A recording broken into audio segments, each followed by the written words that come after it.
Chers amis internautes, bonjour, nous sommes aujourd'hui en compagnie de Pierre-Yves Rougeron. Bonjour Pierre-Yves. Bonjour. Donc Pierre-Yves, vous êtes fondateur de la maison d'édition Perspective Libre, vous êtes également le fondateur du Cercle Aristote, et vous avez écrit Enquête sur la loi du 3 janvier 1973, qui a fait notamment pas mal de bruit sur internet, on y reviendra tout à l'heure. Mais dans un premier temps, je voudrais revenir avec vous sur le Cercle Aristote. Est-ce que vous pouvez nous le présenter brièvement? Alors, le Cercle Aristote, c'était une initiative que j'ai eue, dont j'ai eu l'idée alors que bon, je militais, j'avais 18-19 ans, j'ai beaucoup milité à ce moment-là, dans les rangs souverainistes, et dans d'autres types de causes également. Et je me suis dit, parce qu'à l'époque, les mouvements patriotiques, les mouvements souverainistes, les mouvements démocrates, la souveraineté c'est la démocratie, étaient des mouvements d'intellectuels, où d'ailleurs il y avait la pointe de la pensée française, hein. Il y avait des gens extrêmement brillants, mais il y avait à peu près autant de gens, et c'était des habitudes des colloques. Il y avait une maison d'édition qui était spécialisée là-dedans, c'était François-Xavier de Guibert. Et il y avait autant de monde dans le public que sur l'estrade des colloques. C'était un petit peu... moi j'ai connu ces années-là, c'était à pleurer à chaque fois. Et je me suis dit, par rapport à ma région d'origine qui est la Basse-Normandie, je voyais le retour, en tout cas en province, de l'idée de nation et de l'idée de patrie. Dans mon lycée, j'étais au lycée Jean Monnet d'ailleurs. Personne n'est parfait. Ah oui. On voit que la colonisation, c'est à tous les étages. Mais et je me suis dit, s'ils n'ont pas la chance que, à titre personnel, j'ai eu d'avoir de grands exemples, de pouvoir rencontrer des intellectuels, des gens brillants, des gens qui puissent les révéler à eux-mêmes et leur révéler leur propre potentiel, dans 15 ans, dans 20 ans, nous n'aurons que des patriotes tripots. Et c'est bien d'aimer la patrie dans les tripes, mais ça suffit pas. Le politique, c'est pas du tripal. L'Assemblée, c'est pas le stade. Voilà, si vous voulez, Et j'ai commencé très modestement, on a commencé au Centre Saint-Paul, par une salle gratuite, qui était offerte par l'abbé de Tanoirne. Seul groupe non catholique dans son centre, fallait le faire aller à ce moment-là. Et petit à petit, on a grossi en nombre de cadres et on est passé d'une tous les 2 mois à une conférence par mois, et ensuite ça a été une conférence par semaine, ce que c'est aujourd'hui au François Copé, donc le café boulevard du Montparnasse.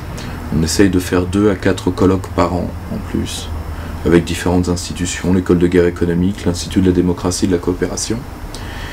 Et en voyant, parce que nous on a un public assez estudiantin, et alors c'est très marrant parce que moi c'est le brassage social tel que moi je l'ai connu dans ma région.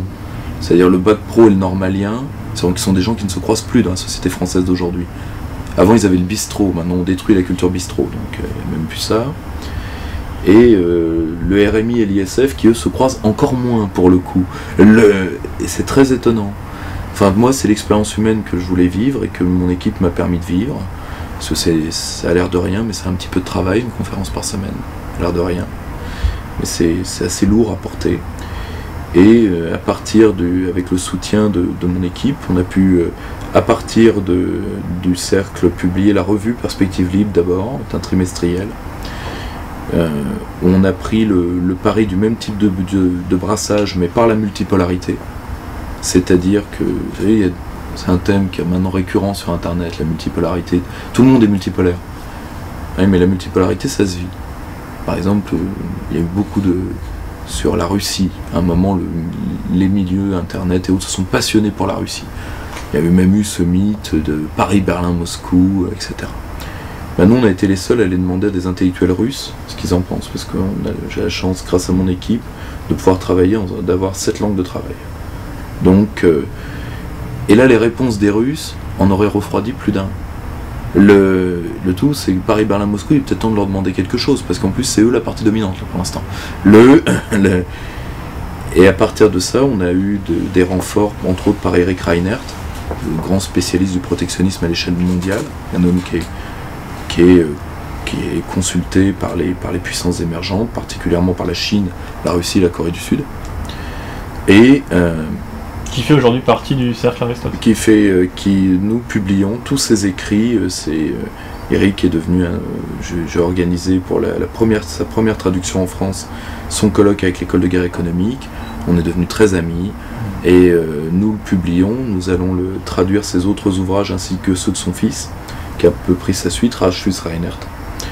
Et à partir déjà de ce socle-là, très ancré sur la France et la Russie, vu que c'est là où on a eu les contacts les plus faciles, aujourd'hui nous allons de plus en plus vers l'intelligentsia latine, latino-américaine et asiatique.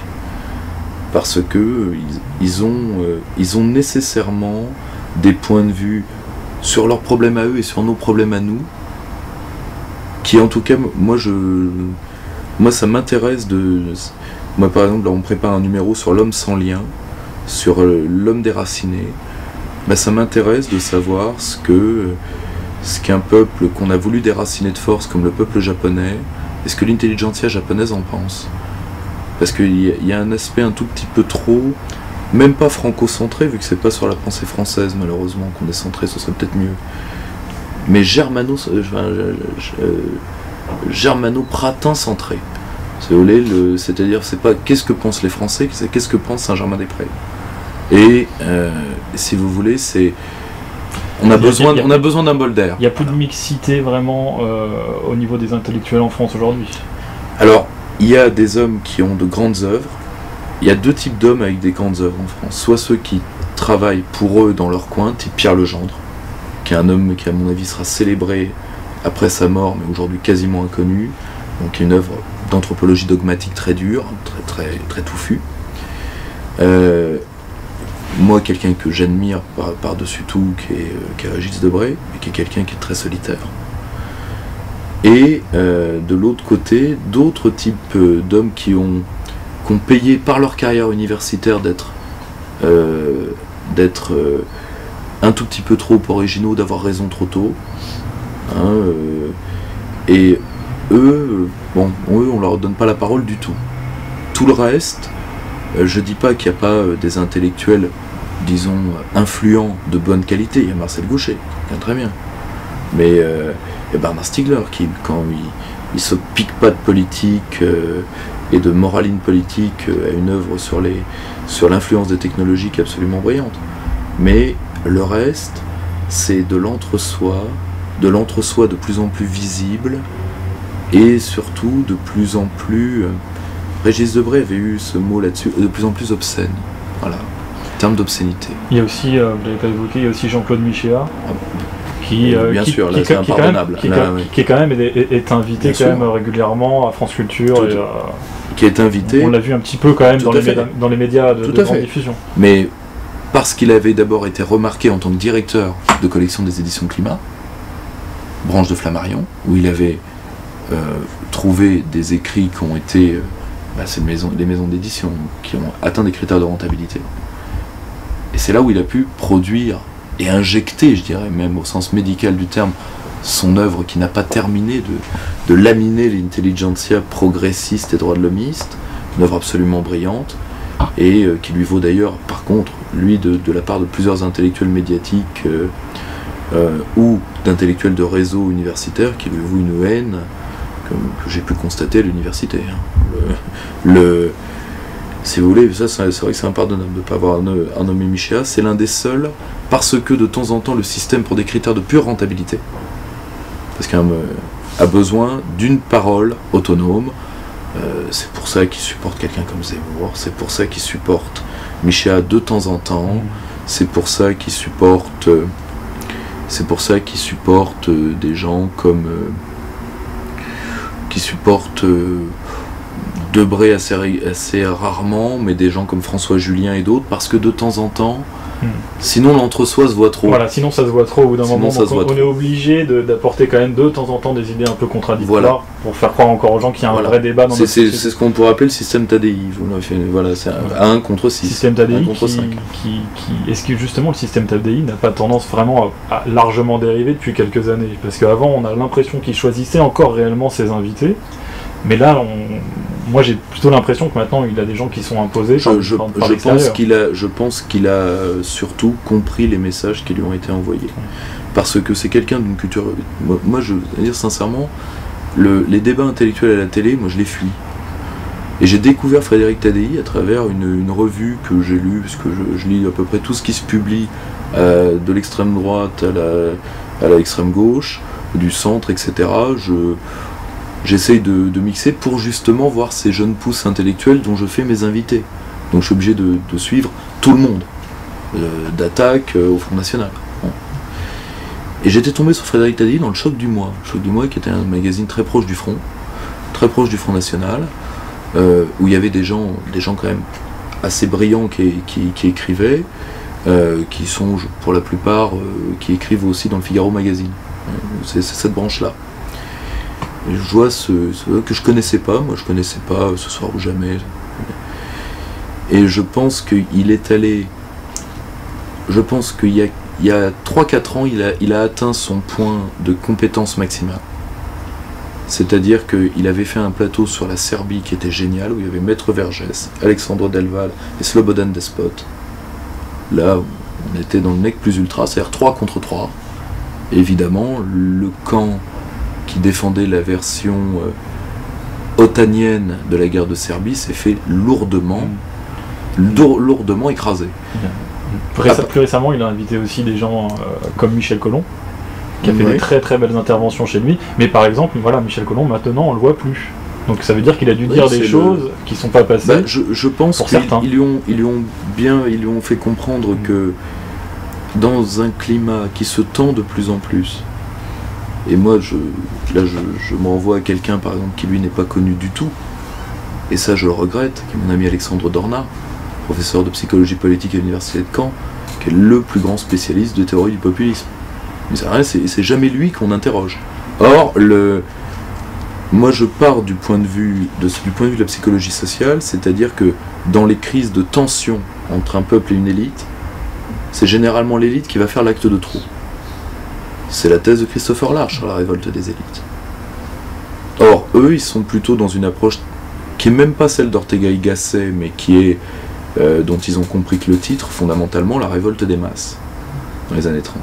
Et eux, ils sont restés là-dedans. C'est-à-dire qu'il faut contrôler les masses, et pour éviter d'exciter la masse, eh bien, il faut contrôler son temps de cerveau disponible, comme dirait un grand intellectuel, lui aussi. Et Tadei a ouvert le champ du cerveau disponible et on lui a fait savoir que ça devait se refermer. Ok. Et ben pour ceux justement qui veulent se réouvrir un petit peu les horizons et puis le cerveau entre guillemets, il y a les conférences du Cercle Aristote. Donc c'est une fois par semaine, c'est ça? C'est une fois par semaine, c'est tous les lundis. Donc ils peuvent les trouver sur cerclearistote.com et également on utilise beaucoup les réseaux sociaux, donc le Facebook du Cercle, le mien. Le mien est également de temps en temps on est relayé par certains sites de manière assez autonome, on ne sait jamais, c'est par rapport au thème, et on essaye de marier à la fois la stratégie, la géopolitique, la littérature, la philosophie, et ça dans un esprit tout simple, c'est que toute personne, d'ailleurs je reçois de plus en plus de gens qui m'envoient leurs ouvrages, est-ce que je peux passer chez vous? Généralement, c'est sur un écrit. Parfois, je fais débuter de très jeunes gens qui sortent là, bientôt un jeune homme qui a fait une école d'ingénieur spécialiste de l'énergie et qui veut faire une conférence sur un autre point de vue sur l'énergie. Donc, lui, par contre, je vais devoir regarder sa conférence avant pour voir s'il est prêt à être présenté à un public, s'il n'est pas jargonnant, etc. Parce que là, j'ai pas d'écrit devant moi. Mais tous les autres, je lis leurs ouvrages, je vois si c'est possible et si d'un point de vue d'agenda, parce que c'est une fois par semaine, pas deux malheureusement, et on essaye de mêler également les intellectuels confirmés, ceux qui ont une réputation médiatique et autres, à des gens qui sont pas des inconnus, mais des gens qui devraient être, à notre sens, plus reconnus. Avec une seule base, c'est l'écrit. Ils peuvent venir d'où ils veulent, à condition que l'écrit soit bon. Et avec juste un dernier point qui, je pense, est le plus important, et qu'ils acceptent que, comme nous sommes dans un pays dénué de souveraineté, personne ne vend sa soupe et personne ne s'engueule. Parce que s'engueuler dans un pays qui n'est pas souverain, il n'y a pas d'enjeu. Donc c'est du théâtre, c'est de la mélanchonite. Et, bon, on n'irait pas là-dessus, mais c'est du théâtre, et on essaye de voir les sujets de manière un peu sérieuse. Parce que c'est pas parce que la politique est devenue décadente que les sujets de la vraie politique sont devenus décadents. D'accord. Bah écoutez, merci pour cette présentation du Cercle Aristote. Merci.